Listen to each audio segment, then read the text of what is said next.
Life insurance. What's your excuse for putting it off? Can't afford it? Too much hassle? Think your work coverage is enough? There's a lot of excuses for putting off life insurance, but one big reason why you shouldn't. If the unexpected were to happen to you, who would pay the mortgage, the kids' tuition, and all the other bills? In a time of grief, the last thing you would want is for your family to have to sell the house and struggle to survive financially. At Ethos, we could get you covered in just 10 minutes and boom, family protected. Rates can increase the longer you wait, so no more excuses.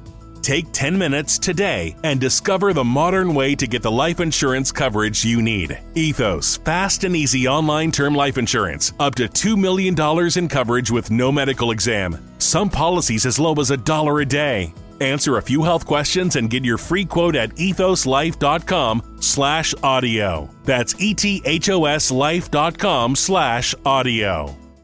Get the home field advantage every time with Fairfield by Marriott, official hotel partner of the NCAA. Whether you're a student athlete working toward your championship dreams or your team's biggest fan, Fairfield by Marriott has everything you need to get ready for game day. From comfortable guest rooms to complimentary hot breakfast, Fairfield is part of the Marriott Bonvoy portfolio of hotels and official hotel partner of the NCAA. Visit fairfield.marriott.com to book your next game day stay.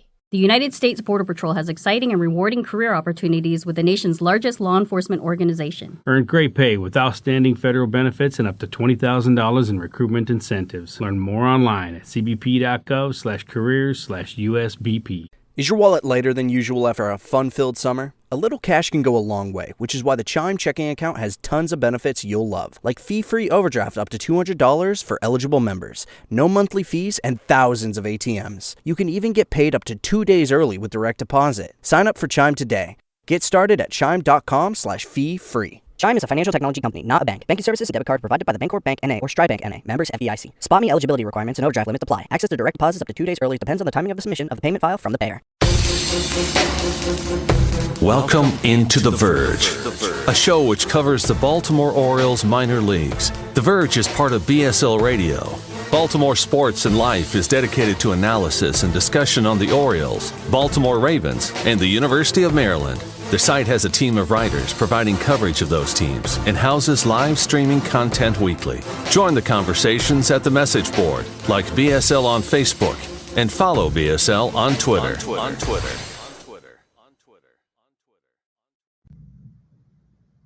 Want to make a podcast? Spotify's got a platform that lets you make one super easily, then distribute it everywhere and even earn money, all in one place for free. It's called Spotify for Podcasters, and here's how it works. Spotify for Podcasters lets you record and edit podcasts right from your phone or computer, so no matter what your setup is like, you can start creating today. Then you can distribute your podcast to Spotify and everywhere else podcasts are heard. Video podcasts are also available on Spotify. With Spotify for Podcasters, you can earn money in a variety of ways, including ads and podcast subscriptions. And best of all, it's totally free with no catch. Ever since we discovered Spotify for Podcasters, we feel like having options like video podcasts and Q&A lets us be more creative on another level. I highly recommend you give it a try. Download the Spotify for Podcasters app or go to www.spotify.com/podcasters to get started. Hello, and thank you for listening to the On the Verge Major League Mailbag, episode number 10. We're 10 weeks now into the baseball season. Oh, by the way, I'm your host, Bob Fallon, and I'm going to be taking questions from the patrons as well as our regular old listeners who are soon to be patrons. That's how I look at it. They're draft eligible. We're scouting them out. Come on board. You can even get a free trial, 7 days. Just go to patreon.com/ontheverge. That's enough pimping of that. But I'm also going to go over my updated power rankings of the current players on the active roster. Just a note that I am recording this about an hour before Mike Elias is scheduled to talk to the press. Who knows what that's about? Could be something as small as just taking questions or an update on John Means' injury progression, or it could be as big as an extension to Cedric Mullins or Adley Rutschman. Who knows? So I have no information on that. Maybe I will by the time this ends, but I doubt it. I'm hoping to watch that in about an hour, so probably won't be recording this for over an hour. Also, it was recently announced that Joey Ortiz was sent back to AAA and Ramon Urias was activated off the injured list.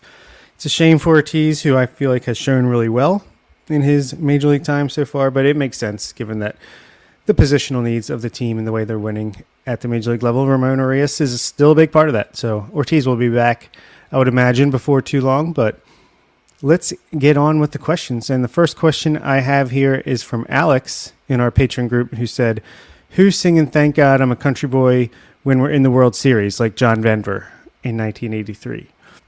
And this was after that 8-run inning, nice comeback in New York after they blew the game on Tuesday. And we even went on to win last night as well. So we went 5-1 on a road trip to Toronto and New York. Obviously great things, but to the question at hand, yes, we will be in the World Series. And yes, we will have someone sing Thank God I'm a Country Boy. And I have just the right country singer in mind. Margaret Valentine, the job is yours. It makes a lot of sense if you think about it. Okay, let's get on to the next question. David Adams wants a preview for the Cleveland Guardians series and San Francisco Giants next week. This should be a good week for the pitchers on the Orioles to get their ERAs down. There's not too much offensive firepower between these two teams. We'll look at the Guardians first, who are just under 500. Their lineup looks, according to Roster Resource, the lineup looks a little something like this. You got last year's rookie phenom Stephen Kwan leading off, playing left field. Ahmed Rosario playing shortstop. Jose Ramirez at third base. Josh Naylor at first. Josh Bell at DH. Gabriel Arias in right field. Andres Jimenez at second base. Mike Zunino behind the plate. And Miles Straw in center field. Old friend Cam Gallagher is their backup catcher. You also have David Fry, Tyler Freeman, and Will Brennan on their bench. So, yeah, obviously Jose Ramirez is a star. He's a great player that they signed to an extension. Ahmed Rosario broke out a little bit last year. Andres Jimenez is good. Kwan is good. Naylor's pretty good. Bell's okay. Like, they are a bunch of guys who are decent but not fantastic outside of Jose Ramirez and maybe Rosario. But we know they can hit for average. They don't have a ton of pop in their lineup. That's continued from last year. So like I said, I would imagine that the pitchers will fare pretty well against the Guardians. The pitching staff, on the other hand, is good. The Guardians are good at pitching. So Shane Bieber, Hunter Gaddis, Logan Allen, Cal Quantrill, Tanner Beebe. That's their starting rotation at the moment. Tristan McKenzie, Aaron Savali, and Peyton Battlefield are injured on the IL.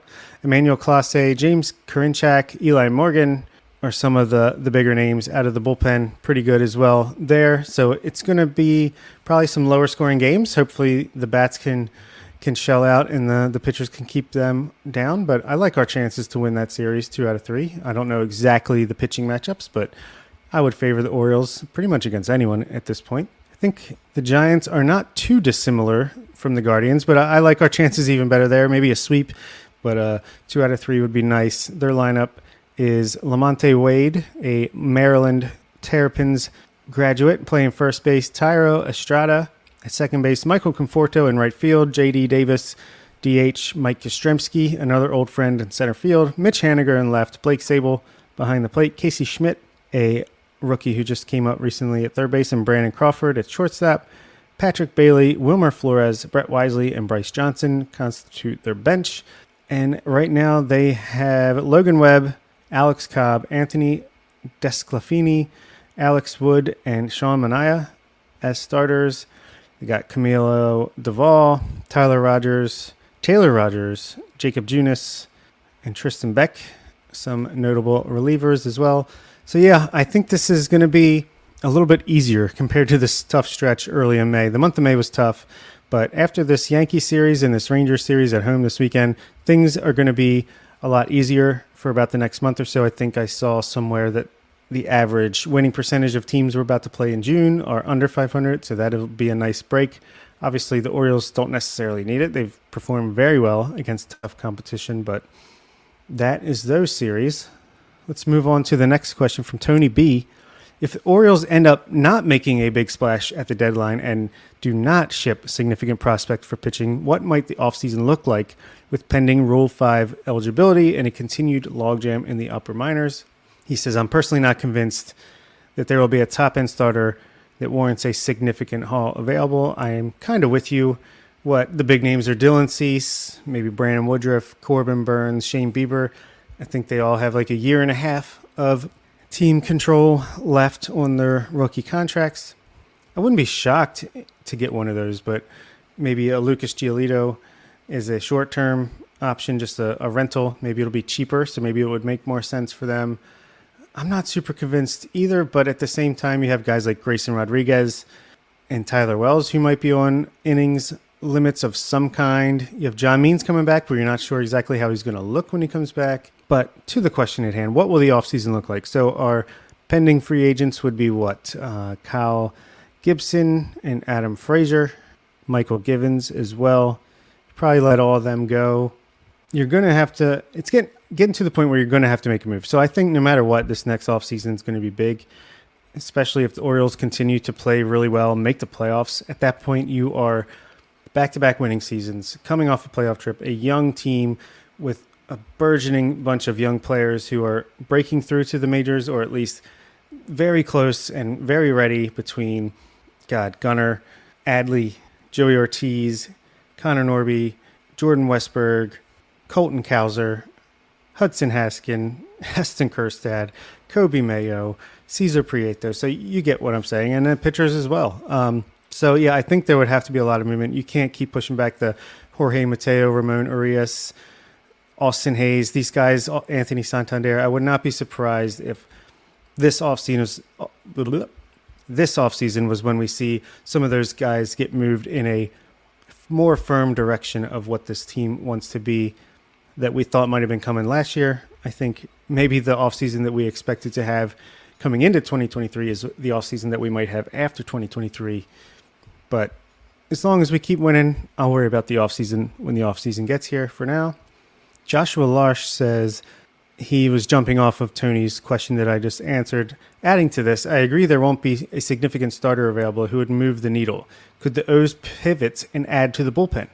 Lang from the Tigers would be a great addition. And yeah, I was just on the film study podcast with Ken, and we talked about this a little bit. Yeah, I would not be surprised if, whether it's Aroldis Chapman, who I really do not want, just I don't care how good he is, but a back-end reliever, another late inning option, and you can add a DL Hall to just come in, and you could really potentially make up the difference from not having as good of a rotation as some of these teams to have a shutdown bullpen late in games between Bautista, Cano, DL Hall, a trade target, what have you. Yeah, I definitely think that could be an option because it could also be a cheaper option from a trade perspective with some lower level guys as opposed to the big top 100 guys. Tulsi wants to know, aside from Jackson Holliday, who is a lock, which of our prospects would you like to most see in the futures game? Yeah, I tend to agree Jackson Holliday will be in the futures game. I'd love to see a lot of these guys. I think Kobe Mayo is a great choice. As 21 years old in AA, could be up in AAA by the time that rolls around. They want these young guys. Maybe Samuel Basayo. I know he's 18, but he's impressive. I could see that. Maybe Cade Povich. Maybe we actually get a pitcher in there. But I think we'll have probably two guys, and Jackson will be one. So it'll be interesting to see who the other one is. Tony B also wants to know, does Adam Frazier get to 18 home runs? He's currently on pace for 19.8. I'll say no. I do not think he'll get to 18 home runs. Let's say I think he'll get over 10. I don't know if you can count on him continuing to hit for this much power, at least on a home run perspective.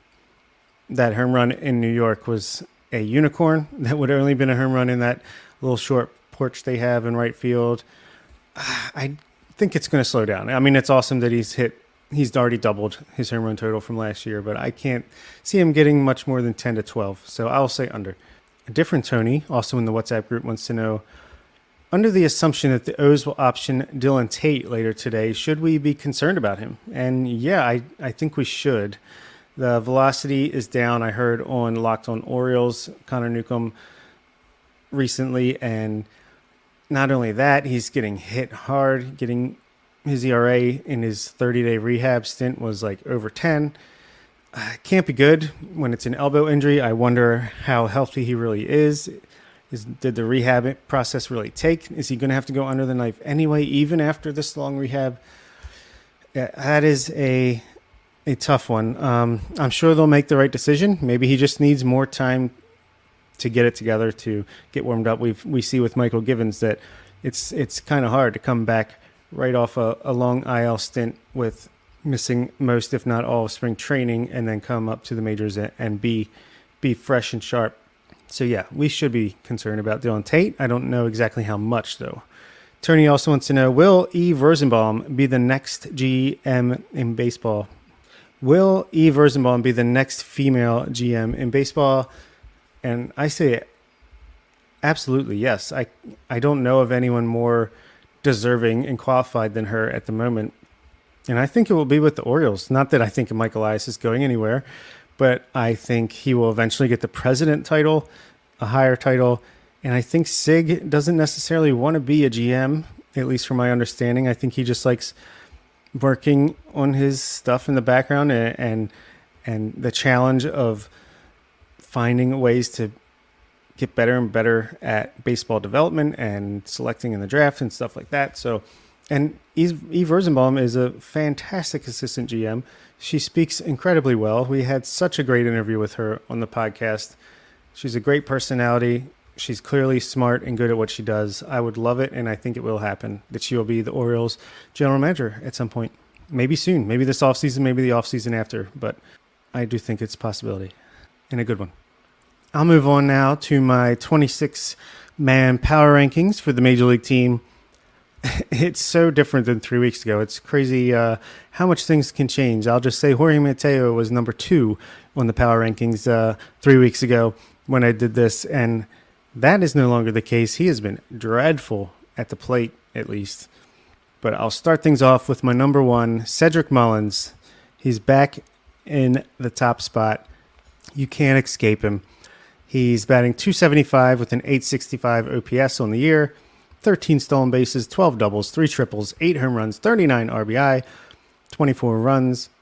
He's walking 11.7% of the time, only striking out 17.5% of the time. Incredible range still out in center field. He missed his first full game of the season last year for personal reasons, and Ryan McKenna was out there in center field, and you can just tell the difference. I think the one run that the Orioles gave up behind Yennier Cano was a ball that Ryan McKenna just couldn't get to, and I think Mullins would have. So I think he is the MVO.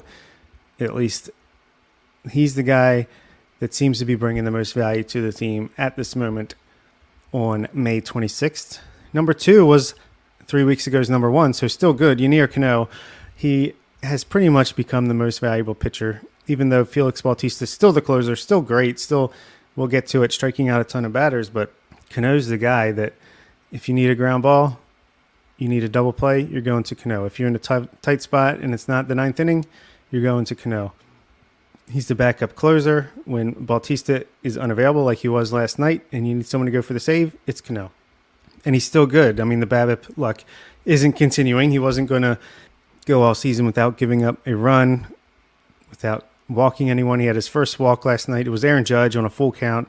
And honestly, there was even a bad call or two in there. So still a fantastic, one of the best relievers in the game.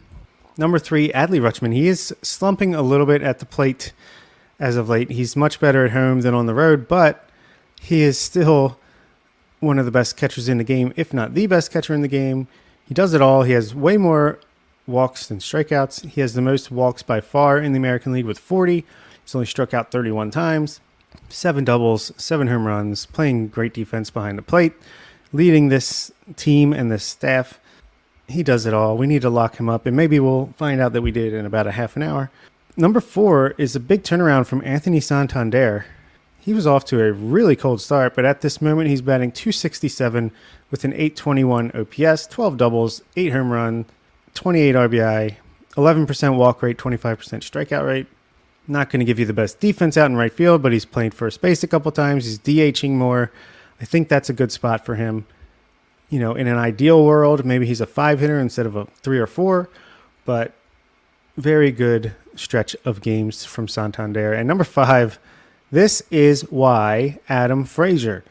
He was signed to be a solid second baseman, veteran leadership. They thought they could get more out of him. They thought they could turn the hitting around that he struggled with last year, and so far so good. I mean, obviously he had cold stretches here and there, but he is on fire right now. He's batting .253 on the season with a .760 OPS, 7 doubles, a triple, 6 home runs when he had 3 all of last year, 28 runs, 23 RBI, more walks and strikeouts. He has a career low strikeout rate, career high walk rate, and he's playing good base. He's playing good defense at second base. He's even got 6 steals on the year, despite not being all that fast from a StatCast standpoint. So this is why, Adam Frazier. Ain't that right, Vivek?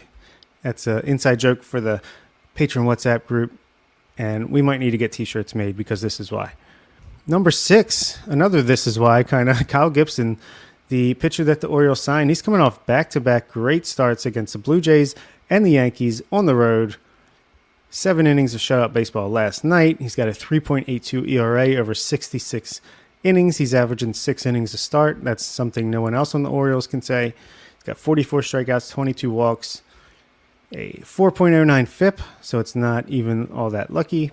He's just a guy that is going to go out there. He's going to give you innings. He's going to not always strike out some batters, but every now and then when that sweeper is really rocking, he's going to strike out some guys. He's going to get ground balls. He's always a candidate for inning double play. Ground ball pitchers can be fun to watch from that standpoint, especially when you have a good infield defense the way the Orioles do.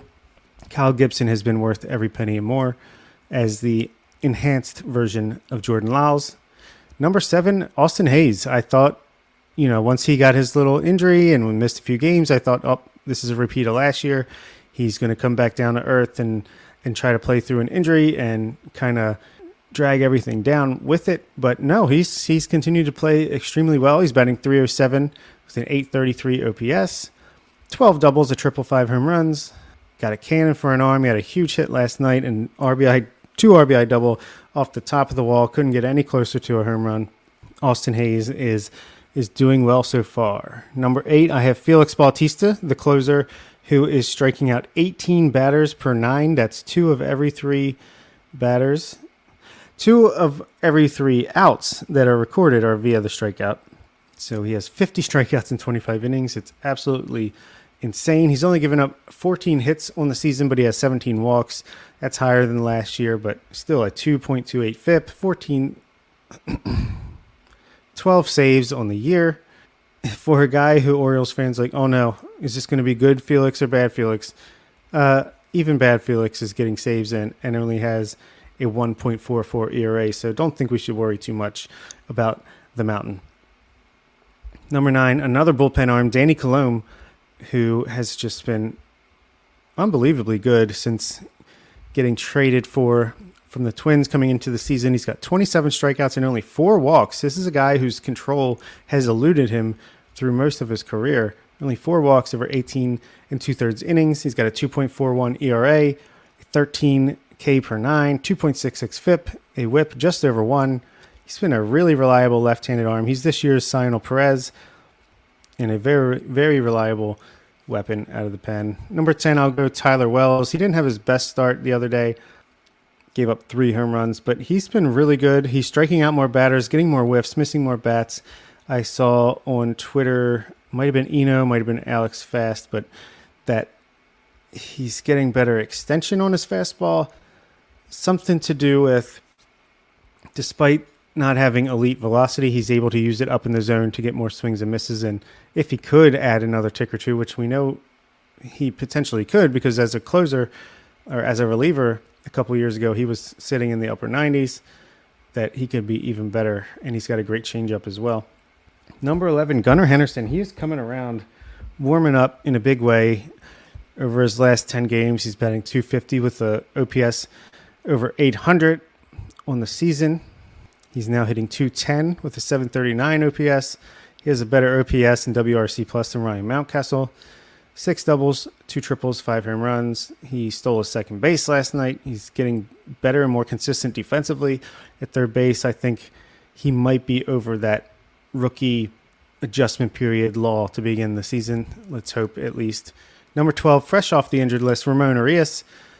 We missed him, but honestly, not that much. I think our record while he was gone was still pretty darn good. But he's a super valuable guy that can play great defense at third base, second base, right-handed hitter, whereas Frazier and Henderson are lefties. Great pinch hitting option late in games. Nice to have him back. Number 13, Mike Baumann, who had back-to-back great outings in New York. Particularly sharp yesterday. Was sitting 97 and 99 with great command, just dotting the black and getting the ground ball that he needed when he couldn't get the strikeout. Mike Baumann has kind of shown flashes of excellence and flashes of, is he going to regress this season? But right now he's in an upswing, and maybe he's just learning to embrace this role and will continue to get better as the season goes on. The stuff looked fantastic last night. Number 14 is Grayson Rodriguez, who was tipping his pitches apparently and not faring too well because of it. But since he seems to have figured that out, he has a 3.68 ERA. Shout out to Alex Fast on Twitter for that. He's still 96 to 98 with the fastball. The changeup, especially when it's on, is unhittable. It's everything we've been saying. He's got all the potential in the world to be a mid to top of the rotation starter. It's just going to be learning at the major league level, consistency, and obviously if you're tipping your pitches, that's going to hinder how well you perform. Number 15, Ryan Mountcastle, first base DH, who is batting .239 with a .736 OPS. He's only walking 4.6% of the time, striking out 24% of the time, 11 doubles, a triple, 11 home runs, 36 RBI, 2 stolen bases on the season. It's same old song and dance for Mr. Mountie. He's going to swing at everything. He's going to hit everything he makes contact with hard. Just want to see that batting average get up. You want to see him maybe try to walk a little bit more, but it's doubtful that he ever does walk, and he could be luckier with the hits falling in, but at the same time, maybe he needs to make contact with pitches more in the zone. I don't know. It's just frustrating. It's a little frustrating. Number 16, Dean Kramer, who's been better of late. He's got a 4.61 ERA on the season over 52 and 2/3 innings with 43 strikeouts and 15 walks. He had a decent outing his last time out. He gave up a lot of hits, but not a lot of runs. A little bit lucky, a little bit skill. It's tough to say because he'll have a blow-up outing and then he'll come back and have 2 or 3 good ones. Obviously had a really bad start to the year. Did much better since. Still feel like he's the low man on the totem pole when it comes to the starting rotation. But it's hard to tell what the ultimate upside is with Kramer. Number 17, Kyle Bradish. I have him under Kramer because his last outing was super frustrating. He's also had a couple blow-up outings, but he really struggles against the division opponents for some reason, at least so far in his career. He had no command early on against the Yankees on Tuesday, but then he kind of settled in and had a 4-0 lead going into the 5th. Ultimately, kind of fell apart in the 5th inning there, but he's got a 4.34 ERA on the season over 37 1/3 innings, 32 strikeouts, 13 walks. Not striking out as many batters as you would expect, considering the stuff he has, the curveball, the slider, and the velocity on the fastball has been a little bit down. And the games where he's gotten really hit hard is when instead of tailing, his fastball is cutting. So I don't know. Still super high on Bradish. I think he still has a lot of upside, but he's also just in his second, really it's his first full season at the majors since he came up a little bit late last year, but second season pitching in the major leagues, still an adjustment period to go. Hopefully more consistency with him as well. Number 18, Brian Baker, who's still been really good this season. He's got a 2.78 ERA with 28 strikeouts over 22 and 2/3 innings. But his velocity has been down a little bit. He might be overused. He's a guy that is like, when he's in there, he's throwing as hard as he can, it seems like. And when he's used so much, maybe that's when the velocity comes down. He's just not quite as effective. I know he hasn't pitched in like 4 days. So hopefully he comes back fresh over the weekend and performs well. Number 19, Austin Voth, who's been really good kind of quietly since he gave up a home run in each of his first 5 appearances this season. I think he's just a really valuable guy to have. We've had so many close games with the Orioles this year, that there hasn't been any need for much of a long man. But whenever there is like a game that's out of hand one way or the other, Austin Voth, a guy that can come in and give you 3 innings and just hopefully keep things where they are and save some bullpen arms as well. Number 20, Cionel Perez, he's coming up. He's getting better. It seems like he's starting to find himself again. Not sure I trust him yet. If we're doing the Ben Dorst trust to kind of trust to don't trust power rankings, but Perez is certainly improving. I don't think he's a DFA candidate at the moment, like we thought he might have been a week or two ago. Terrin Vavra, number 21. He's been playing that like last to second to last man on the bench role pretty well. He's coming in. He's been performing better since he came back up for Stowers. He's got a 262 average, 602 OPS. That's just a lack of power. He's got 5 walks and only 9 strikeouts, over 42 at bats. No extra base hits, but can play a lot of positions. Going to give you some good at bats. Going to take some walks, make some contact. Poor man's Adam Frazier, younger Adam Frazier. We knew this. This is basically where I think he would settle in a little bit. Number 22, I have James McCann. You can make an argument for him to be lower on the list because the offense hasn't really been there. He's batting 182 with a 509 OPS, but he's only striking out 16% of the time. He's also only walking 1.5% of the time. He only has 1 walk over 66 at bats. But he's just a really good backup catcher. He makes hard contact. He's a big-time improvement over Robinson Chirinos, and I'm certainly not upset when I see his name in the lineup the way it was like you're giving up an out every 3 innings when the backup was in there last season. Number 23, Ryan O'Hearn, who's playing his role really well. Had that huge home run in Toronto last week where he hit a 3-run homer off their best reliever to tie the game up, ultimately went on to win in extra innings. And he's, like we talked about, he's the guy you can leave on the bench for days at a time, but you're comfortable with that. You're not wasting any development. He is who he is, and he can come in and provide some value when needed, but he's also not good enough to really warrant everyday at-bats. So I have him at 23. 24, I have Jorge Mateo all the way down here. He's still got the speed. He's still got the good glove at shortstop. It's just he has been so bad in the month of May at the plate. It's unbelievable. I'm going to look up his numbers for May, and it's ugly.